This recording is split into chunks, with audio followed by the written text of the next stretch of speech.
على رسوله الكريم اما بعد فاعوذ بالله من الشيطان الرجيم بسم الله الرحمن الرحيم رب اشرح لي صدري ويسر لي امري واحلل عقدة من لساني يفقهوا قولي۔ ناظرین، ہماری آج کی گفتگو کا موضوع ہے روزہ ڈھال ہے۔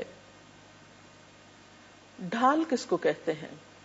ڈھال کے لیے انگریزی میں لفظ شیلڈ استعمال ہوتا ہے۔ پرانے زمانے میں جب لوگ جنگ کیا کرتے تھے تو دشمن کے وار سے اپنے آپ کو بچانے کے لیے ڈھال یا شیلڈ کا استعمال کیا جاتا تھا۔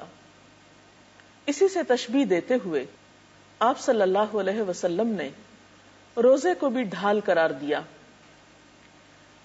کہ روزہ دشمن کے وار سے بچانے والا ہے، محفوظ کرنے والا ہے۔ ہم سب جانتے ہیں کہ ہمارا دشمن شیطان ہے۔ ان الشیطان لکم عدو مبین، کہ یقیناً شیطان تمہارا کھلا دشمن ہے۔ وہ ہمیں بہت سے برے کاموں پر اکساتا ہے۔ رمضان میں جب بڑے بڑے شیاطین کو قید کر دیا جاتا ہے تو خود بخود ہمارا ایک طرح سے بچاؤ ہو جاتا ہے، لیکن اس کے باوجود ہم اپنے نفس کی شرارتوں اور خرابیوں کی وجہ سے بسا اوقات گناہوں میں مبتلا ہو جاتے ہیں۔ لیکن جب انسان روزہ رکھتا ہے تو روزے کی وجہ سے اس کے اندر ایک خاص روحانی قوت پیدا ہوتی ہے۔ وہ قوت اس کو گناہوں سے بچنے میں مدد دیتی ہے، اور روزہ انسان کو مسلسل یہ احساس دلاتا ہے کہ اسے گناہ کے قریب نہیں جانا، اسے اللہ تعالیٰ کی ناراضگی کا کام نہیں کرنا۔ جس طرح اس کا شعور اور احساس سارا دن زندہ رہتا ہے کہ مجھے کچھ کھانا نہیں کیونکہ میں روزے سے ہوں، اسی طرح گناہوں کے قریب جاتے ہوئے بھی اسے ایک احساس ضرور ہوتا ہے۔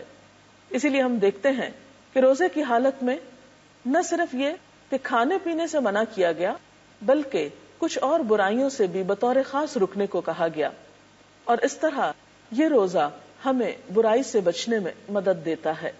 ایک حدیث میں آتا ہے عن ابی ہریرہ قال قال رسول اللہ صلی اللہ علیہ وسلم الصیام جنۃ واذا كان يوم صوم احدکم فلا يرفث ولا يسخب فان سابه احد او قاتله فليقل اني امرؤ صائم۔ حضرت ابو ہریرہ رضی اللہ تعالی عنہ سے روایت ہے کہ رسول اللہ صلی اللہ علیہ وسلم نے فرمایا، روزہ ڈھال ہے، لہذا جب کوئی روزہ رکھے تو فحش باتیں نہ کرے، بےہودہ پن نہ دکھائے۔ اگر کوئی دوسرا شخص روزہ دار سے گالی گلوچ کرے یا جھگڑے تو روزہ دار کہہ دے کہ میں روزے سے ہوں، یعنی اسے کسی کی بےہودگی کا جواب نہیں دینا، کسی کے لڑائی جھگڑے کا جواب اس شکل میں نہیں دینا، اور اس طرح روزہ ایک طرح سے ڈھال کا سا کام دیتا ہے، یا جھگڑے کو آگے بڑھنے سے بچاتا ہے، اور دو لوگوں کے بیچ میں تعلقات درست رہتے ہیں، کیونکہ کبھی بھی کوئی لڑائی یا فساد یا دنگا یک طرفہ نہیں ہوتا۔ جب ایک شخص حملہ آور ہوتا ہے تو دوسرا شخص اسی وقت چین پاتا ہے جب وہ جواب دے پائے، اور دوسرا شخص جواب کیوں نہیں دے رہا اب؟ کیونکہ وہ روزے سے ہے، تو گویا روزہ ڈھال بن گیا، اس کو برائی سے بچانے میں کامیاب ہو گیا۔ جب ایک انسان دنیا میں اس طرح برائی سے بچتا ہے تو یہی چیز اس کی آخرت کے لیے جہنم سے بچاؤ کا ذریعہ ہو جاتی ہے۔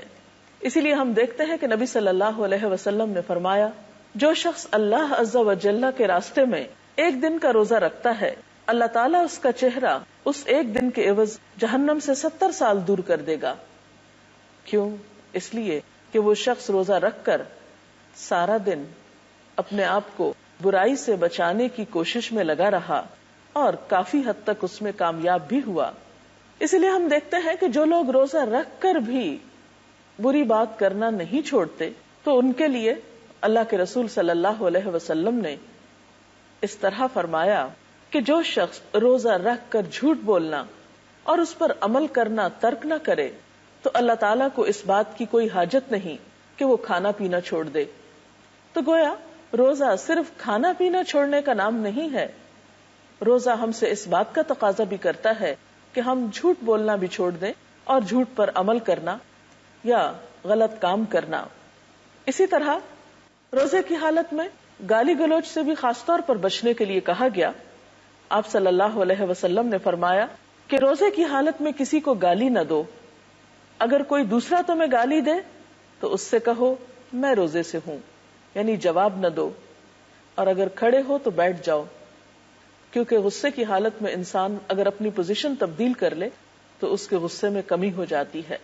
روزہ اگرچہ ڈھال ہے، انسان کو گناہوں سے بچنے میں مدد دیتا ہے اور قیامت کے دن جہنم کی آگ سے بچاؤ کے لیے بھی مددگار ہوگا. لیکن یہ بات ضرور یاد رہے کہ یہ بچاؤ اسی وقت ہو سکتا ہے جب ڈھال مضبوط ہوگی. اگر ڈھال میں شگاف پڑ جائیں تو ڈھال کارآمد نہیں ہو سکتی، وہ انسان کے لیے زیادہ فائدہ مند نہیں ہو سکتی، اسے دشمن کے حملے سے نہیں بچا سکتی. تو ایسے میں ہم سب کو ان امور سے بھی پرہیز کرنا ہوگا جو اس ڈھال میں شگاف ڈالنے والے ہیں، سوراخ کرنے والے ہیں، اس ڈھال کو کمزور کرنے والے ہیں. روزہ دار شام تک اللہ کی عبادت کی حالت میں ہے جب تک غیبت نہ کرے. اگر غیبت کرتا ہے تو اس ڈھال میں شگاف پڑ جاتا ہے. غیبت کیا ہے؟ آپ صلی اللہ علیہ وسلم نے فرمایا ذکرک اخاک بما یکرہ، تمہارا اپنے بھائی کا ایسے الفاظ میں ذکر کرنا جسے وہ ناپسند کرے، یعنی کسی کے پیٹھ پیچھے اس کا ذکر برے انداز میں کرنا جو اسے ناپسند آئے. قرآن پاک میں اسے مردہ بھائی کے گوشت کھانے سے تشبیہ دی گئی.